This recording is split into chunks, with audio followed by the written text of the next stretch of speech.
ស្រឡាញ់អូនគឺមិនពិតជាអណ្ដាតដែលគ្រលោះមិនគិតពីនោះមិនចេញពីចិត្តបោកប្រាំងឲ្យគិតថាស្រឡាញ់ស្នេហ៍អូនថាងាយចិត្តងាយពំរែកអន្ទាក់ធ្វើជាធ្នាក់សំណាញ់មុំនឹងពាក្យបោករំលងឲ្យចិត្តបាក់ចាញ់អូហូតានឹងដល់ពេលណាទើបអូនឈុំលេងល្បាយស្នេហាតើនៅយូរប៉ុណ្ណាទើបចិនដាអូនចេញរៀងចា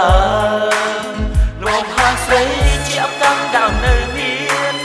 កុំពៀននឹងលោកយ៉ាងក្តីតាំងចិនដល់អប្រពៃទើបតែស្រីជប់សក់សាជាប់កាំងដើមនៅមានកុំពៀននឹងលោកយ៉ាងក្តីតាំងចិនដល់អប្រពៃទើបតែស្រីជប់សក់សាសក់សាពេលស្រឡាញ់អូនគឺមិនពិតជាអណ្ដាតដែលគ្រលោះមិនគិតពីនឹងមិនចេញពីចិត្តបោកប្រាំងឲ្យគិតថាស្រឡាញ់ស្នេហ៍អូនថាងាយចិត្តងាយពំរែកអន្ទាក់ធ្វើជាធ្នាក់សំណាញ់មុខនឹងពាក្យបោកលួងលោមឲ្យចិត្តបាក់ចាញ់អូហូតានឹងដល់ពេលណាទើបអូនឈប់លេងល្បាយស្នេហាតើនៅយូរប៉ុណ្ណាទើបចិនដាអូនចេញរៀងចា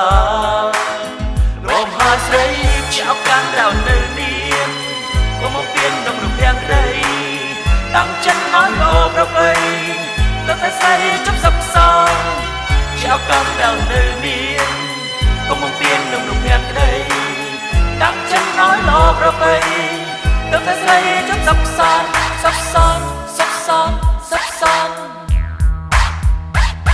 វិជ្ជាថាបលិគ្រឿងគង់នឹងរលាកអាស្នេហ៍អូនបលិច្រាក៏គង់នឹងត្រថ្នាក់វិជ្ជាថាបលិគ្រឿងគង់នឹងរលាក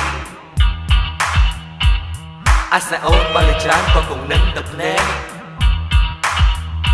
តែមិនដល់ពេលណា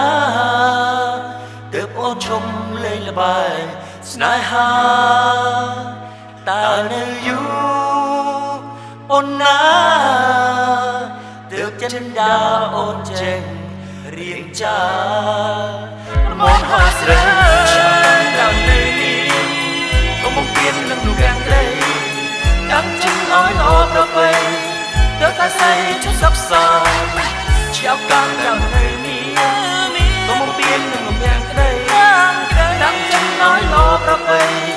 ទើបតែស្រីជប់សក់សាចោលកាំងដល់នៅនេះកុំមកពៀននឹងលោកយ៉ាងក្តីតាំងចិនឲ្យអប្រពៃទើបតែស្រីជប់សក់សាចោលកាំងដល់នៅនេះកុំមកពៀននឹងលោកយ៉ាងក្តីតាំងចិនឲ្យអប្រពៃទើបតែស្រីជប់សក់សា